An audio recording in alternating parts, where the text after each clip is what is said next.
Viewer discretion is expressed for the following program. If you are easily triggered or offended, please exercise caution while viewing this program, because the hosts really don't care.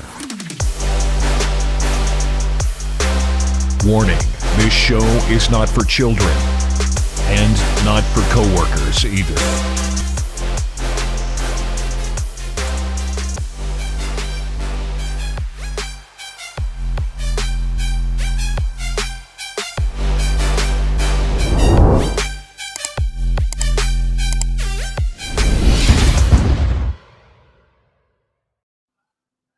Good morning, everybody. I am not fast enough. I was supposed to put the cheers in there and hang on. Hey, Deke, knock, knock. You over there, Deke? Knock. What are you doing over there? Why are you two-fisting? I'm two-fisting it this morning, man. I know why. How was How was the concert yesterday, old man? Oh, dude. It's funny you pose that question that way. How was the concert, old man? You old man. It was really funny you posed it that way because I felt my age about 7:45 last night. I felt my age. Hold on. Wait, no. I got a question. Did you yawn while you were in the show? Did you go? Much. Oh. If it wasn't for a nice couple behind me, because my back was hurting so bad, and if it wasn't this nice couple behind me that had this funny smelling clove cigarette, that I my pain completely went away. It was weird. Really? Yeah, it was crazy. You're gonna have to reset your calendar thing. Oh man! Good morning, buddy. Good morning. Hi. Honestly, you seem chipper, and I was expecting you to be just like. I honestly was expecting you to be like, I don't even fucking do the show. I'm so tired. Oh, I've already been through that this morning. That's why we don't have the show. That's why we don't have the show at 6:30 anymore. If you want the asshole Andy back, we can do the show at 6:30 again. But right. I think I like this show better.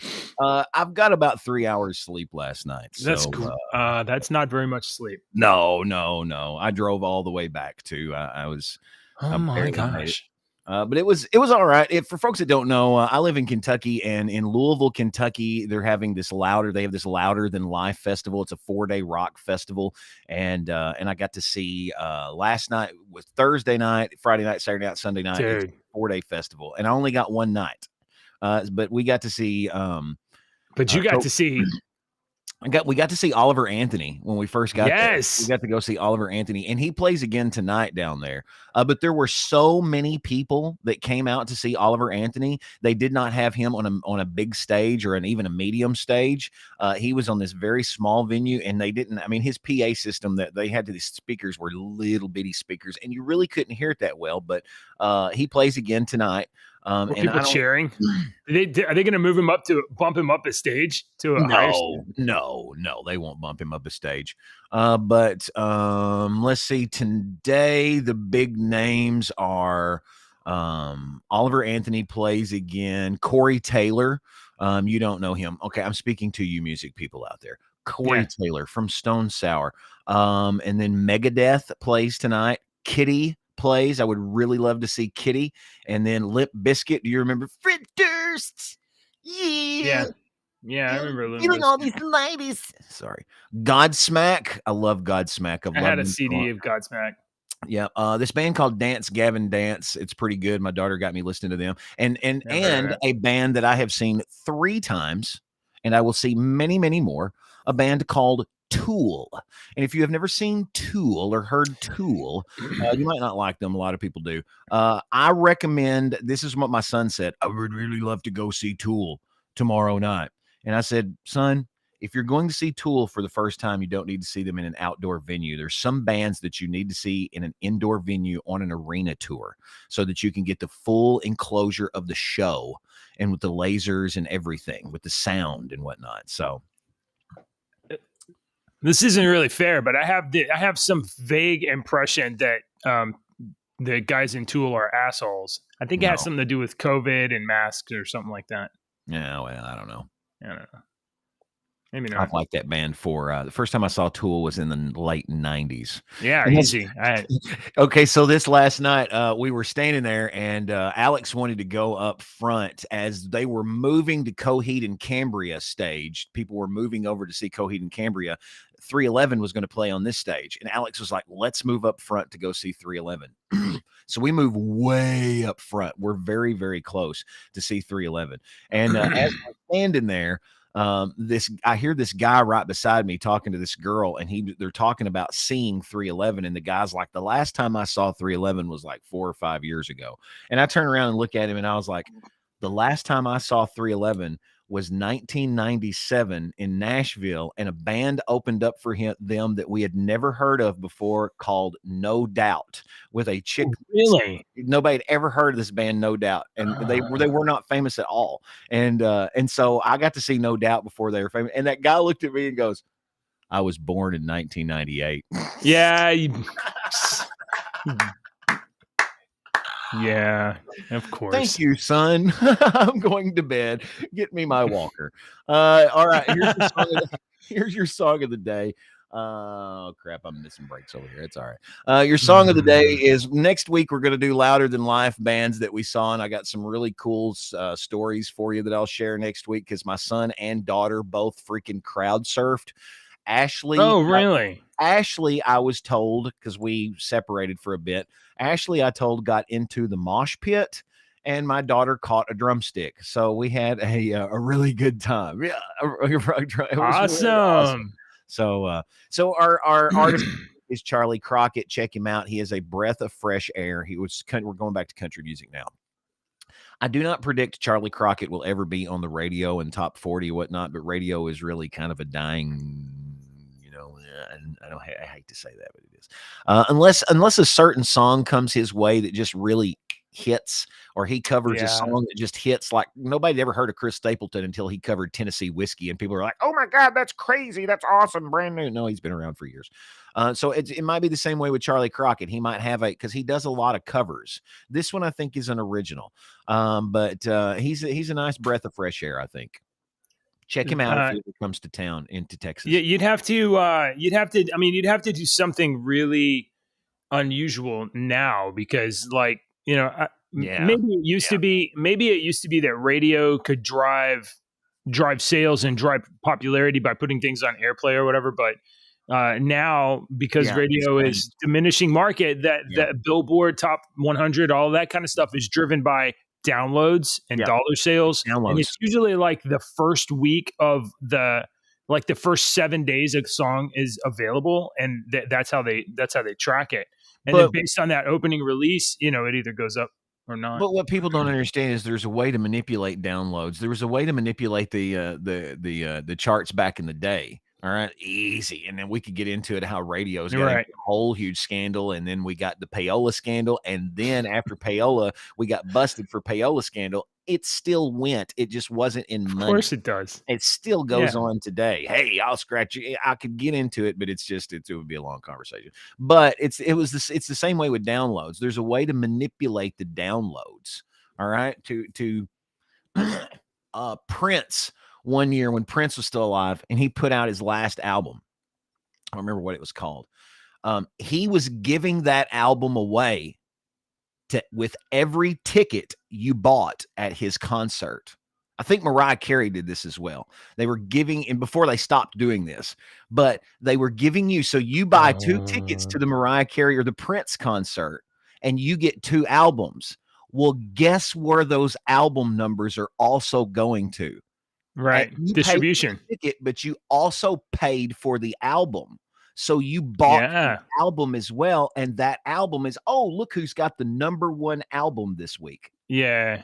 It's because we manipulated the numbers. Prince was a smart dude, really, in terms of his business and not only music. Yeah, maybe he was a little out there wackadoodle on some things, but he was so quick to be like to get off of signing a label and producing his own stuff. And he was like, and he was, there's a TV interview of somewhere where he's like, look, if you're on a label and you get 3 million, album sales, but you get like 5% of that maybe, or 2% or whatever. Or if you publish your own stuff and you only do 50,000 sales, but you get all of it, which one's more money? And that guy was very smart. I'm going to post something, then we can move on. I'm going to post a bonus video in our Deeks playlist Discord server, and we hadn't mentioned it yet. If you'll go, people keep joining and leaving the Discord server. Sorry if we smell. Whatever. Look at my new Foo Fighters shirt. Yeah. Oh, Foo Fighters put on a great show last night. Rolling on over there. Well, that's right. Richter, I'm going to put an extra one since we were talking about Prince and how musical genius he was. I'm going to put an extra bonus video in here, and this is from the Rock and Roll Hall of Fame ceremony. Prince was weird, but I think a lot of it stemmed from his disgust for the entertainment industry. Richter is right. He is exactly, or you're exactly on point. Prince, I'm going to post this video. I think it was the Rock and Roll Hall of Fame for George Harrison. When George Harrison was inducted into the Rock and Roll Hall of Fame, I might be wrong. I'm completely playing off memory. And when George Harrison was inducted to the Rock and Roll Hall of Fame, Tom Petty, Jeff Beck, Prince, George Harrison's son, and somebody else, a couple of other people got up there and played While My Guitar Gently Weeps and do a live version of While My Guitar Gently Weeps. And Prince is there. And Prince pulls this solo, the very last solo, and it is a true melt your face guitar solo. It will blow you away that you didn't know Prince could play a guitar this freaking good. And the story goes, the reason he done this and he asked them if he could do this is because Rolling Stone had just put out a list of like the top 100 greatest guitarists of all time, and Prince was not on the fucking list. So that is an amazing. So he went in and was like, "I want to show y'all something." Yeah, this is the story that goes with it. I'm posting here in just a second. Give me a bit to find it. We need in our society, in our culture, we need real agitators like that. People that will shake things up and just cause a disturbance. There are so many people that are. And I can understand people are like young artists or young actors or young musicians or whatever, and they want to go from nothing to establish themselves. And the way that the industry is set up is you go into the pipeline and you start, working for the man. And there's so many people that are, like unintentionally at first industry shills, and then they get bought in and then they get owned. And in order for everything to, I don't know. And I think it's better when people like Prince exist. And I don't know who is a modern equivalent, maybe Kanye. I don't know if Kanye is definitely an agitator, but there's got this breed of people that are just like, I'm just going to shake things up. I'm going to make a change, and not for no reason, but it's really ultimately Kanye can you think of another agitator? Cause I can think of so many people that are just like, machine I got another really good one. Yeah. Who's another? Russell Brand is a good one. Oh, yeah. Russell Brand. Thank you. I was, like 2 minutes ago, I was like, I can segue to Brand. And then I forgot what I was doing. That's what I was going to say, folks. And that is what we call professional segue. Brought to you by All right. So this week, over the last week, Russell Brand has been in the news, an agitator for sure. And he's being canceled. He's getting Me Too'd. He's getting canceled. He is a pernicious villain. He is a bad guy. Don't listen to anything this guy says. The people that are defending him, they're getting their asses handed to them too. Have you seen that? Megyn Kelly, I thought her freaking head was going to explode. She was so mad. It's like, Paramount Plus removes Russell Brand comedy special while continuing to stream Harvey Weinstein movies. Harvey Weinstein, fucking rapist, the Me Too guy.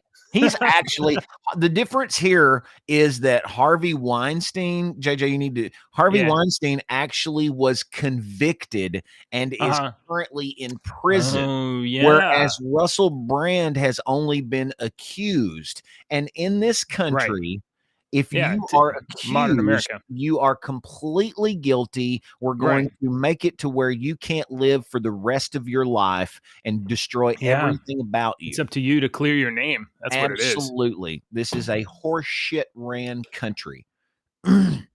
It's our society. It's a byproduct of the cultural divide, right? That's being jammed down our throats by ultra rich people. Those rich men north of Richmond.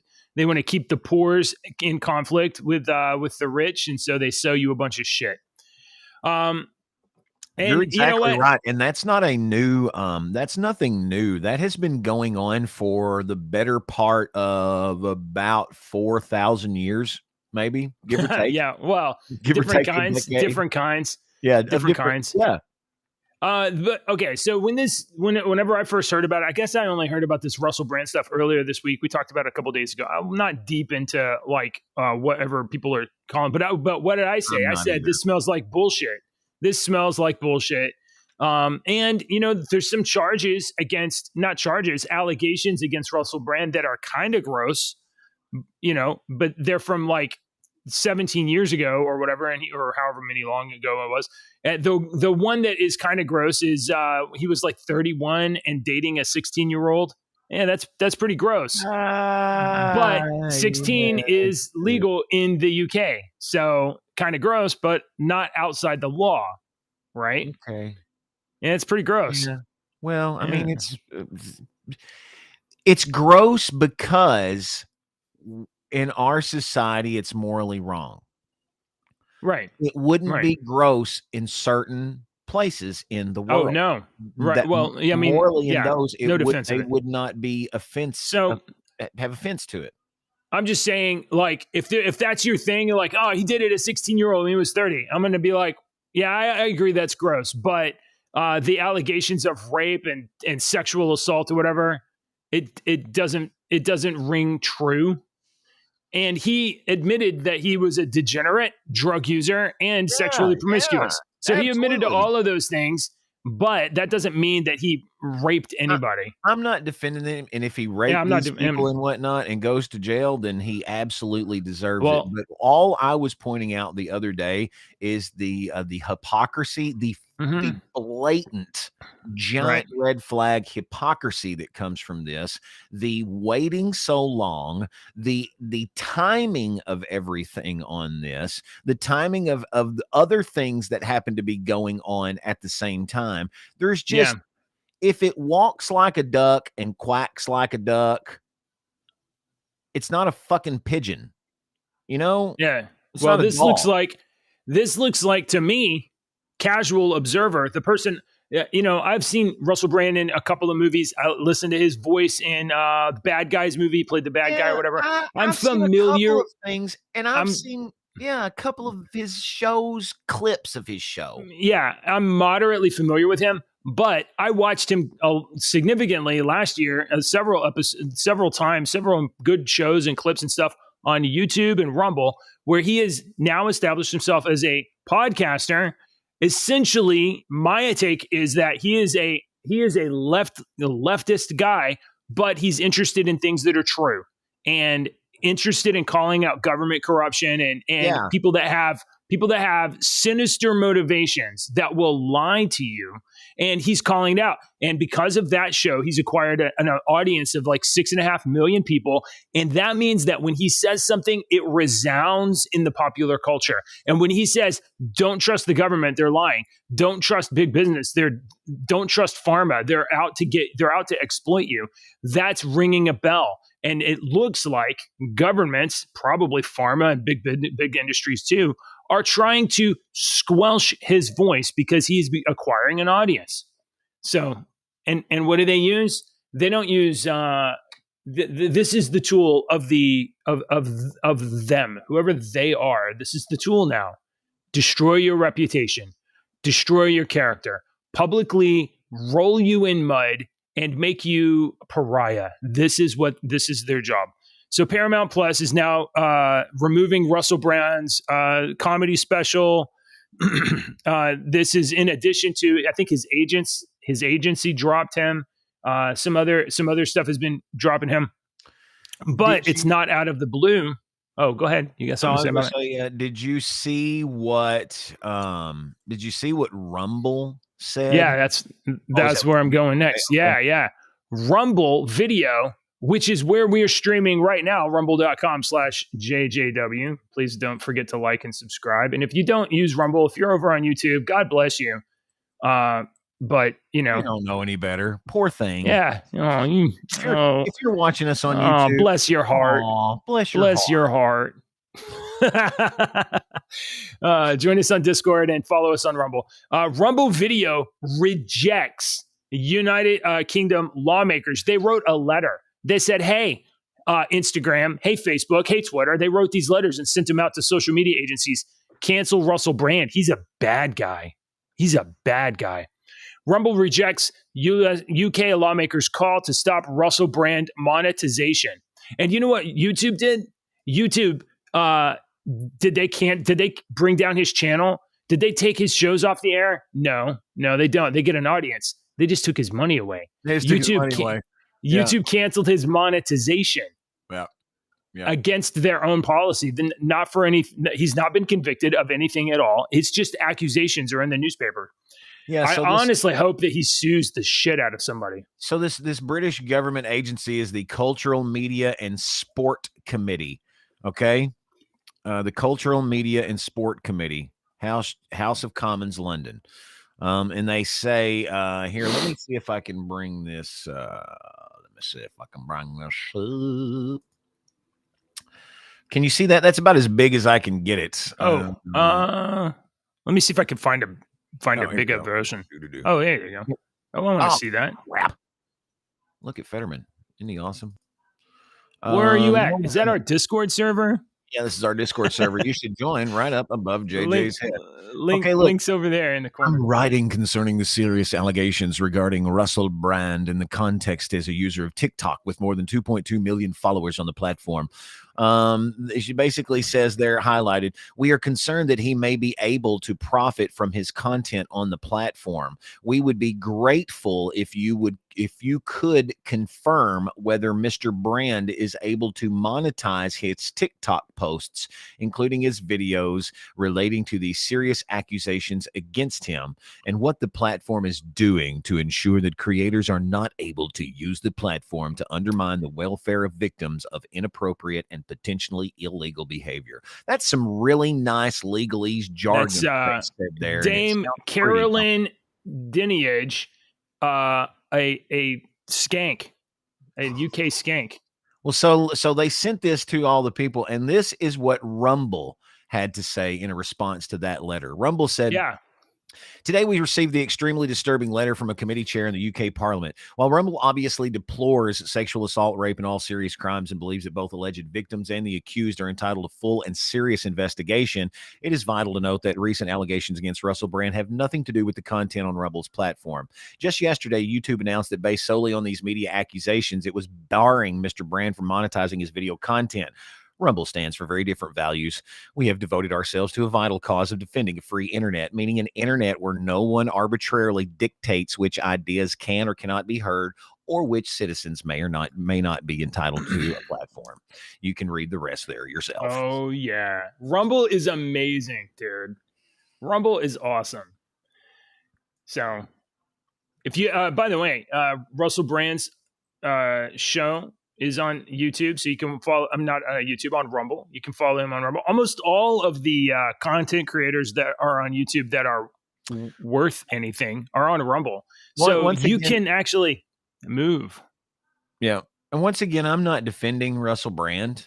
I'm pointing out I'm saying this again. Okay, I'm pointing out the hypocrisy, the blatant hypocrisy that is in this and everything else. I'm pointing out the timing of everything, what comes out, when it was, and everything. It's too. I can't ignore that. I can't ignore it. I mean, these allegations are from 10 to 15 years ago. Yap. Russell Brand accused of this, accused of that, alleged this, alleged that. Is there a case? Is there an investigation? Is there an actual charge against him? Well, until there is, I remind you, folks, if you ever want to have justice in your life when you are accused of something, then I'm just going to remind you, adopt the principle of innocent until proven guilty. Adopt the principle that the government will lie before they tell you, before you prove, they have to prove the truth. The government will lie. Let's just hope that something that I did 17 years ago doesn't come back to haunt me and ruin my life, because I can tell you, I know actions I did less than 17 years ago that were actual crimes. that were, I'm like, no, I mean, I'm a completely different person now than I was 15 years ago. Completely different person, you know, in certain aspects of my life, completely different. And so if you develop a popular voice, you should absolutely be punished for becoming a better person over the course of your life. So you're saying when Your Two Dads becomes a multi-billion-dollar household name, it's going to come back and bite me in the buttocks? Mm. Good morning, all of those beautiful people on Rumble. Make sure to leave a comment and we'll holler at you. All right. Let's talk about, Deke, I know it's your favorite topic. Let's talk about immigration for a minute. Oh, that's all right. All right. We got several stories. I'm going to try to like bloop, bloop, bleep, blop, bloop through them. Okay. Obviously we've got a border crisis. We got thousands of people crossing the border every single day. Yeah. Oh, they're asylum seekers. Don't lie to me. These people are, look, okay.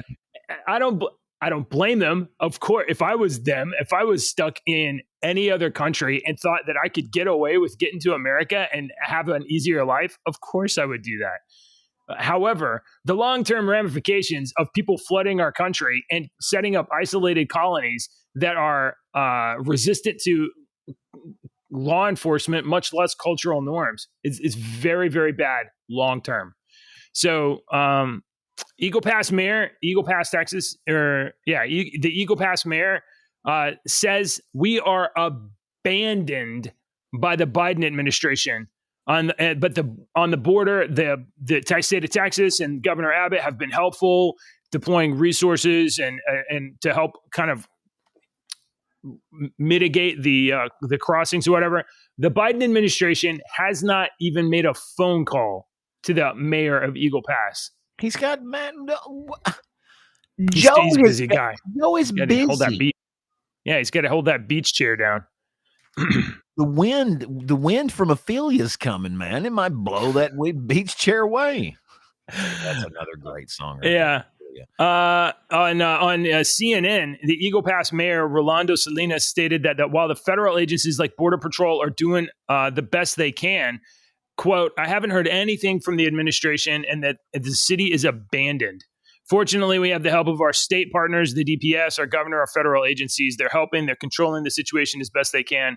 It's a shame we don't. But then, see, here's the thing where I get a little bit like, hold on. He says, it's a shame we don't have immigration reform and a solution to prevent situations like this. Well, what does he mean by immigration reform? Does he mean securing our border and keeping and controlling the gates so that we can tell who's coming in or who's going out? Or is he suggesting that there should just be larger and faster processing facilities to funnel these people further into our country faster? What is he after? I'm not sure. Salinas further added, I haven't heard from anybody in the administration. The president hasn't put out a statement. The vice president, I haven't heard from anybody. Nobody has bothered to call me, anyone in my staff saying, hey, this is the federal government. We know what you're going through. We're worried about you. This is our plan of action. Nothing. We're here abandoned. We're on the border. We're asking for help. This is unacceptable. So that's a mayor of Eagle Pass, but on the other hand, Joe Biden has a plan to issue photo IDs for illegal aliens freed into the United States.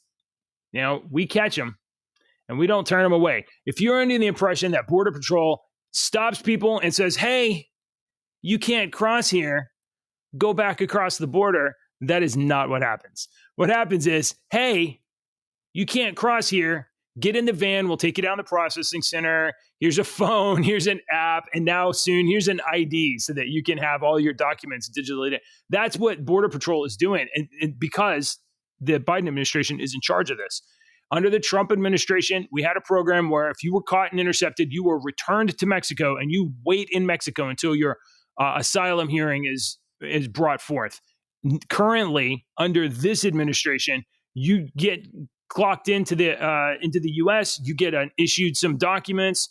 In many cases, you get a phone, or definitely an app on the phone, and then they take you somewhere else in the country, and they put you on a secret plane without telling the governors of those states, and they just move you into communities. So communities across the U.S. are being filled up with migrants or asylum seekers that are waiting on a hearing, and the hearing will inevitably say for 80% of them, this is not asylum, your case is rejected.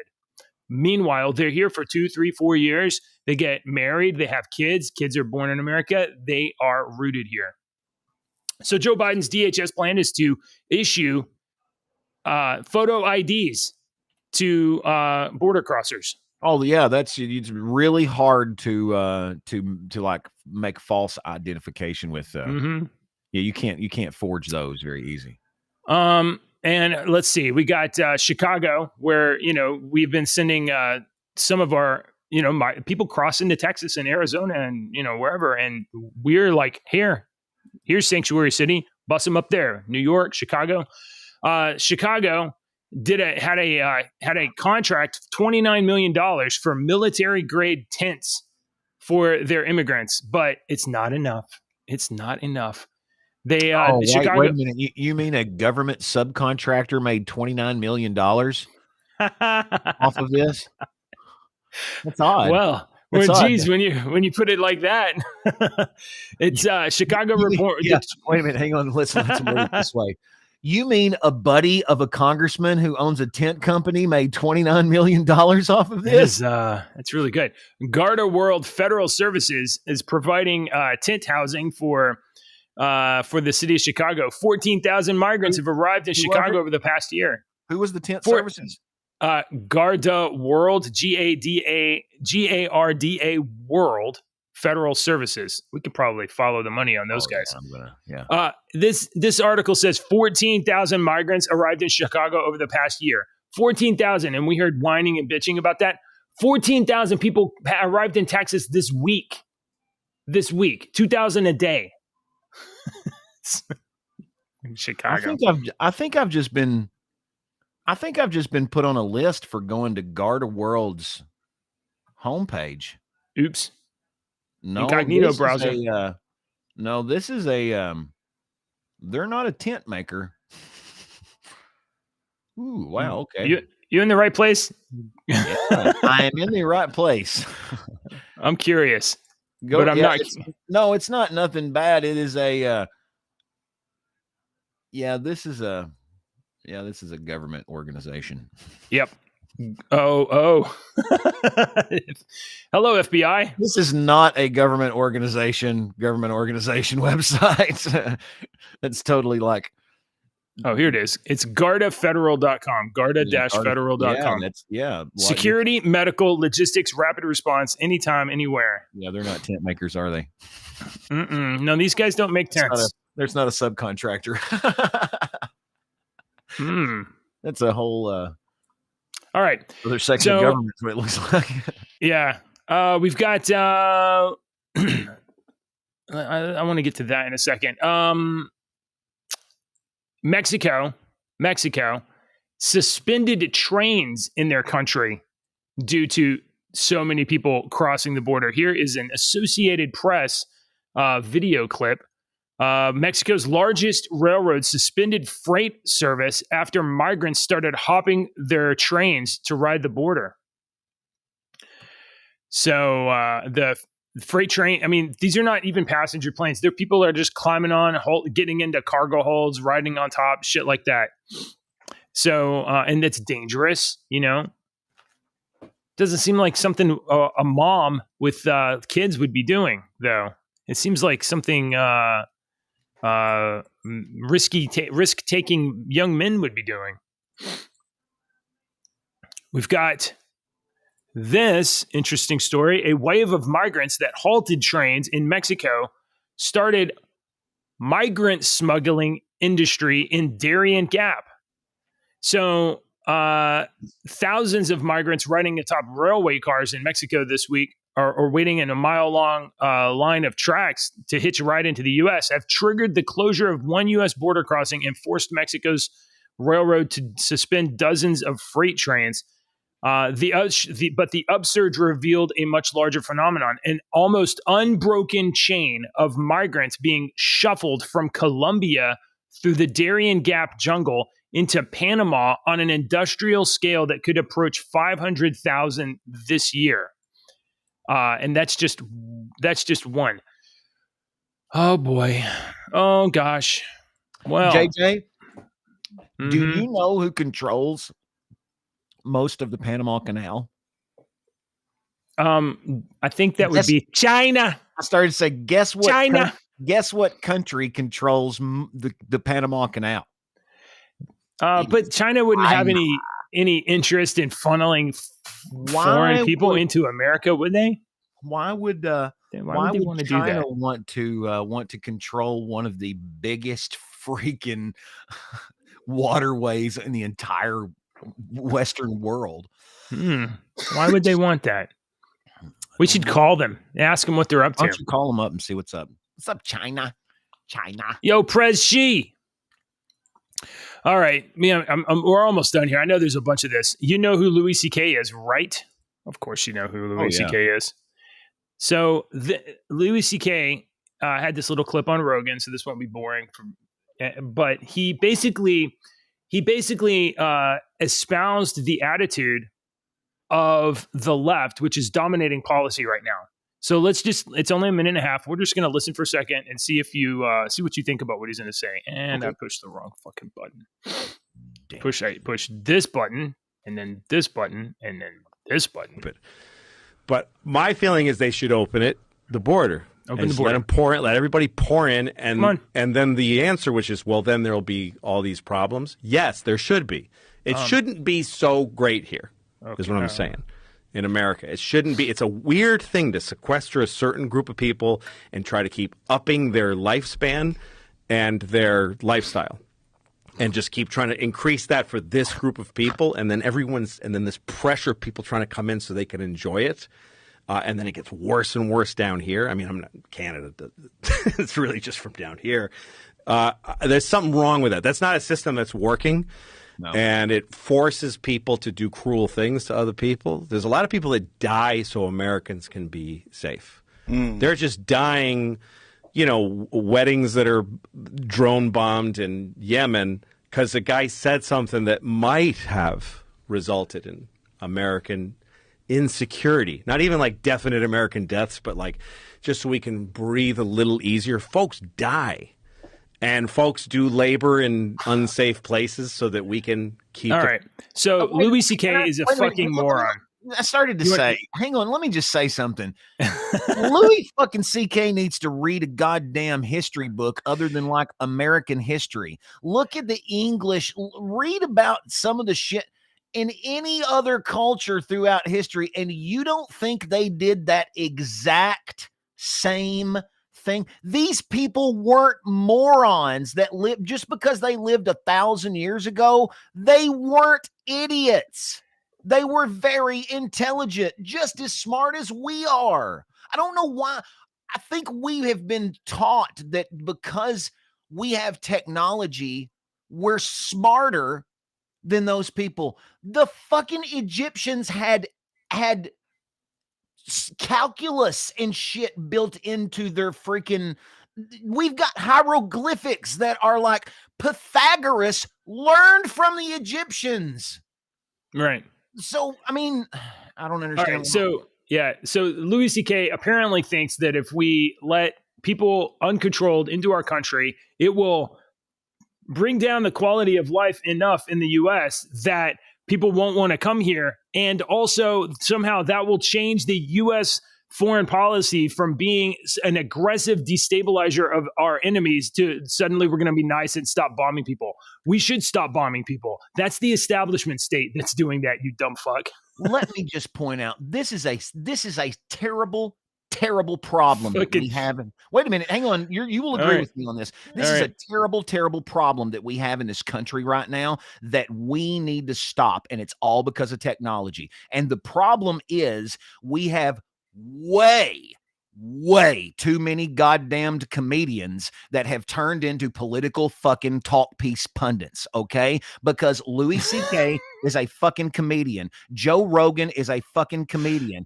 Jimmy Kimmel is a fucking comedian. Stephen Colbert is a fucking comedian.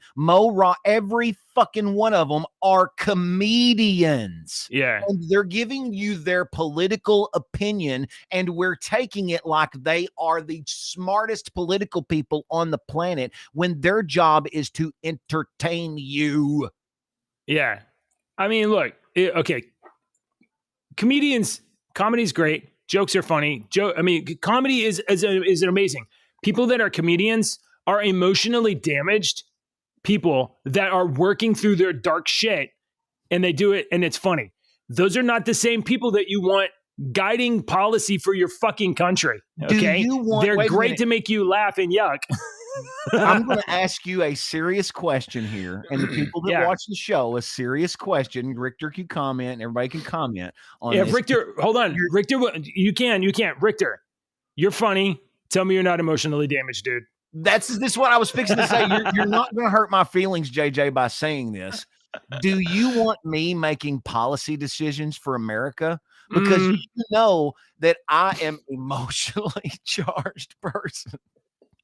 You are a little emotionally charged. But you get a good head on your shoulders though. But you get a little you get a little squirrely sometimes. Even I know that I don't need to be making the overall decisions for anyone. Isn't Louis C.K.'s whole rant that he goes on like he goes red faced and isn't that his whole thing?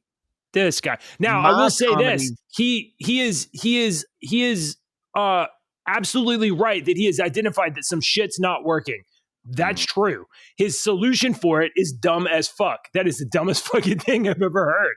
All right, I'm sorry, I interrupted you. Do you want me to explain to you something? And this may help you kind of get me a little bit, because Ashley knows this about me, but this is my kind of comedy. If I was a stand-up, my kind of comedy would be very similar to hell, I forgot his name now. The guy that he gets really, really freaking mad. You talking about Carson? Not Carson. No. Carlin? Not Carlin? No, not Carlin. Okay. Yeah, I can't remember his name either. I know who you're talking about. Where's the hat? Wore a hat. He's dead. No, he's not dead. No, that ain't that guy. Never mind. I like to act like I'm pissed off and go on rants and stuff like that. Bill Burr? When I'm kind of cool. He's an older guy. Robert Klein. See, when we forgot, we should have been like, "Hey, what do you guys think, chat? Who like?" We should have elicited comments. I thought the whole going red was Bill Burr's thing. Oh, maybe I'm mistaken. There's one of the there's a couple of these guys that they just go on to a crazy rants. Bill Burr's pretty funny dude. Do we have anything cool to talk about? I'm sick of talking about this. Yes, we do. We're changing topics. How about this? Let's see. NASA is monitoring an asteroid that could hit us in a century. Do you care about that? Yeah. Look, we can shoot refrigerators at them now, so I'm not that concerned. We've got space lasers that can burn down. As long as the fucking asteroid is not blue, we've got space lasers that can blow it out of the sky. As long as the asteroid is not blue, we're good to go. Oh, we have an update. Remember we talked about Susanna Gibson the other day, Virginia Democrat running for a race or whatever? Yeah. And how she's grody and nasty and shit and putting her sex shit on the internets. Yeah. It apparently, I'm surprised. Yeah. Apparently, most voters say that Virginia Democrat who live streams sex acts should drop out of the race. surprisingly, people think that most people have common sense and are decent moral human beings, and everybody that we see on television does not represent the vast majority of people in America? Who would have ever known, JJ? So apparently 56% of people in a general election said that she should drop out of the race. Notably, women were more likely than men at 60% versus 51%. So women especially were like, yeah, she should drop out of the race. Shouldn't be waving your hootenanny on the internet and then try to get public office. Okay. Let's see. Here's some other news. We got DC Studios. DC Comics, Aquaman, the Justice League, Superman, these great American company. Apparently they are getting a new production Batcave, but it's not in Hollywood. It's not in California. It's not in Georgia. It's not even in Canada. They are going to build a 29 stage, 1.7 million square foot projection facility. It's massive. DC Studios, James Gunn. It's going to be in the UK. So this massive American brand is it's going to the UK. So I know you're a little disappointed because you're real excited about Aquaman. But check this out. You can see Aquaman riding a seahorse.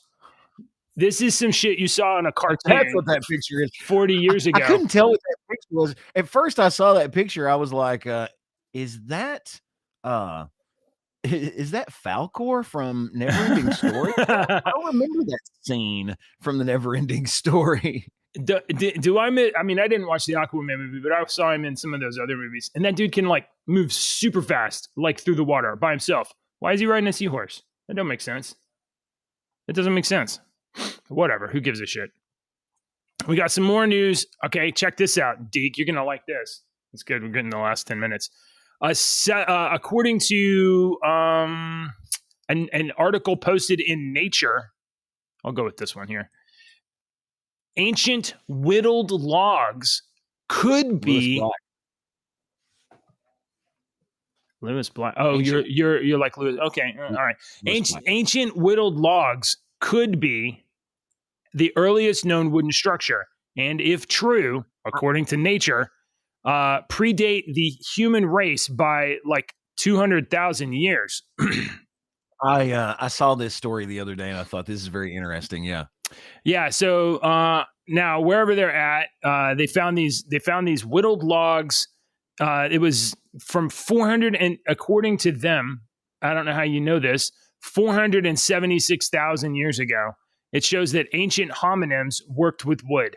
So this is a pre-human species that chopped logs up and cut logs up, which made because we know everything about humans and we've been taught everything correctly about humans, JJ. And we're not discovering shit with technology every single day. Well, I'm just going to change everything we know about history. Well, why should you know me? I'm always like, they're saying 476,000 years old, and I'm like, how do you know?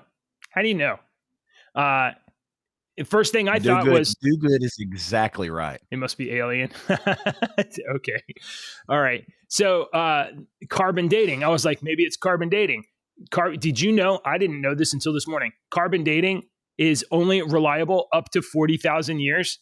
After 40,000 years, it's not reliable at all. We were told in the 80s and whatnot, carbon dating. This thing is really awesome and it's really cool. And then once we got about 20 years down the road, we're like, this shit don't work like we thought it was. But we don't want to come back and tell these people that this shit don't work like we thought it was. So we'll just let them keep remembering. Let me point out something to you that you probably hadn't thought of. I brought up something similar like this before, but this is in the realm of history, okay? Because I truly believe this, whether you want to or anyone else wants to or not. I truly believe this because of where we are in this point in time. Me and you and everyone watching right now are in a very unique position in history. If you look at it historically, because we have been taught one thing.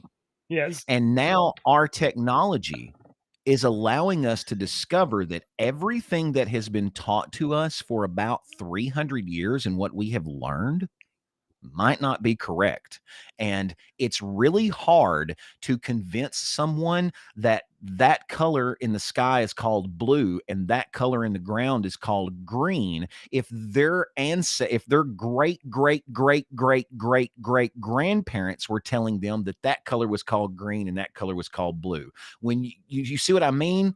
You can change someone's information very easily throughout history. So we have technology now that is finding all of this new stuff out there. Right. And we're going, you know how we said that the human race started here in this particular instance? You know how we said this happened at this point? That might be incorrect because we're finding all this freaking evidence over here. Like the LiDAR, what LiDAR has done for us, just LiDAR. If you haven't looked at like the technology in the past like 20 years of what has been going on in the past 15 years, 10 years of what's been going on inside the pyramids, right, and the Sphinx over there, they don't. It's crazy. We really don't even know who built the Sphinx. I want to go back to that. I want to go back. They don't think the Egyptians. It was not built the Egyptians. They predate the Egyptians. Predates the Egyptians. They were old during the Egyptian time. So I want to go back to this for a second. So it's not carbon dating. It can't be carbon dating because carbon dating after 40,000 years, the amount of C14 is less than 1%, and it's totally unreliable. It's not carbon dating. So Deke, how do you think that they can tell that this wood, this rocks or whatever, is 476,000 years old? I don't know. I would think that if it was wood, I don't know about petrification, but wood petrifies over a course of years. Right. Okay. So get this. They used a method called luminescence dating. It's a method of determining the age of minerals by measuring the amount of light that an object emits. That emits? Yeah. Now, that's interesting. It is interesting. So like everything like reflects light and it emits irradiation. It got particles of like I don't know, phosphate, thorium, uranium, rubidium, potassium, whatever, all this stuff. It emits light and they use that. But that only works. Luminescence dating only works if the object was buried for like a long time. And before it was buried, it was bleached by solar radiation and other stuff like that. So if it was ever like exposed to different amounts of sunlight during the year or whatever, so there's some flaws there, and it's only good for like within 3 to 5%, they say. Quartz can typically be determined from 100 to 350,000 years old, and so I don't know, but basically, if you're thinking like, oh, they know this because this is what I do, I'm like, oh, they must assume it because it's carbon dating. It's not carbon dating. So you put a new verb in your brain called luminescence dating, and then also at the same time, I would like you to be deeply, deeply skeptical of luminescence dating. So I'm saying we don't know how old these things are.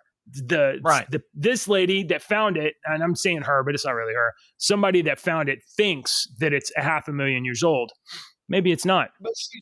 But she's not just some random person that's like, I think it might be this. She's making an educated guess. Sure. It's still a guess, but it is using knowledge that she possesses. 24 people on Rumble right now. Good morning, everybody. If you haven't already, please hit like and subscribe. This is rumble.com/JJW. Rumble loves free speech, and so do I. And free speech means that you have the right to be wrong. And we do that every single day. 8 o'clock, Monday through Friday, we drink coffee, we talk news, politics, culture, pop culture. We present news you can trust from two guys you can't. Okay. I just had to shill there for a second. You can trust us as much as you can trust CNN, equally. NBC. We are just as credible as they are. It has been reported that we are as credible as NBC News or ABC News. We know for a fact that our show is so controversial that the FBI monitors us almost daily. For sure. That is not even a joke. That's not even a joke.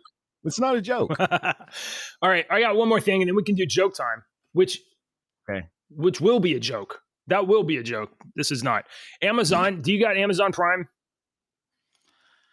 I saw this freaking story this morning, and I was like, I wanted to put a smile on your face, but at the same time, I wanted to deeply disappoint you.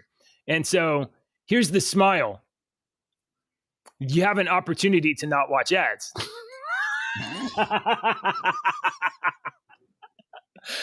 Amazon is to start running ads in their Prime Video series and movies, and they will launch an ad-free tier for an extra fee. So if you are currently watching Amazon Prime movies and TV shows and not watching ads, don't worry. Next week, you are for sure going to get to watch ads unless you opt to upgrade to the ad-free tier. This is how they wrench the prices up a little bit at a time.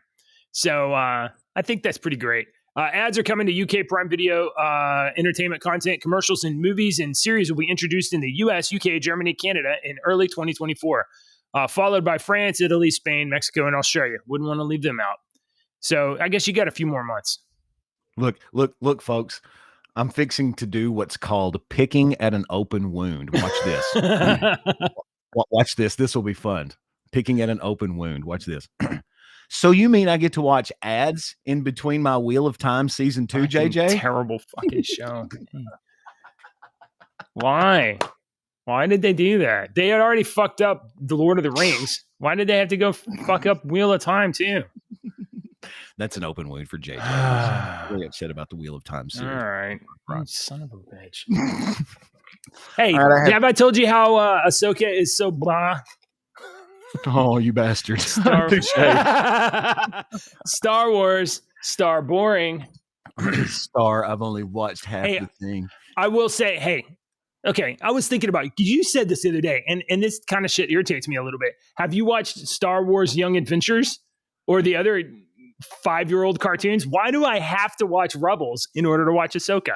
The only because Ahsoka, this Ahsoka series is basically for someone that's watched Rebels and has followed. You don't even really need to know. I guess you do because it's called Ahsoka. It's this. This series is about Darth Vader's apprentice. Yes. Okay. This is Darth Vader's apprentice. Yeah. So if you watch Clone Wars, you learn when they give Ahsoka to Anakin, he's like, aren't you meant for Obi-Wan? And she's like, no, I'm coming for you. And he's like, what the hell?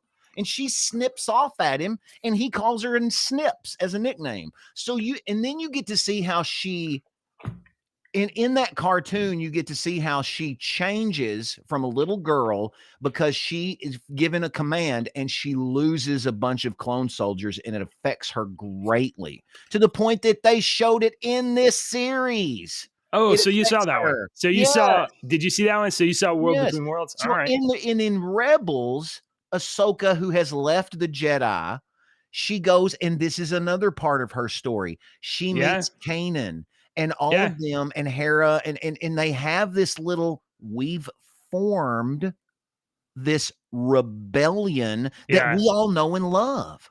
So this story that you're watching really is the loves third the Rebels part. cartoon, guys. I'm trying to tell you, this is the third part of the story of Darth Vader's apprentice. So if you want to know the first part of Darth Vader's apprentice's story, I encourage you to watch Clone Wars and Rebels, and you will see Ahsoka's whole story about Darth Vader's apprentice and how she struggled with when she found out that he was Darth Vader. You know, she thought he was dead, and when she finds out that Darth Vader is Anakin, man, can you imagine her feeling? That's why I like this character so much. I mean, I get that, and that's good, but this show ought to be able to stand on its own. You're right. I will not argue with you on that. And I will say, I have looked forward to watching episodes of Ahsoka as they come out. I want to see what's going on, as opposed to Andor or Obi-Wan, which I watched a little bit of those, and I was like, this is dull. I look at it different. Obi-Wan was the ending of Obi-Wan's story, where we were getting the middle chunk that filled out his whole story. Andor is another. Do you want to know how the rebellion got started? You know how I described Andor to a nerdy D&D friend of mine? We were talking about Andor one time, and I said Andor is a Star Wars role-playing game mission. This is a mission that if you were like, let's play Star Wars tabletop role-playing game, and so is Rogue. Rogue One is too, and I love Rogue One. I love it.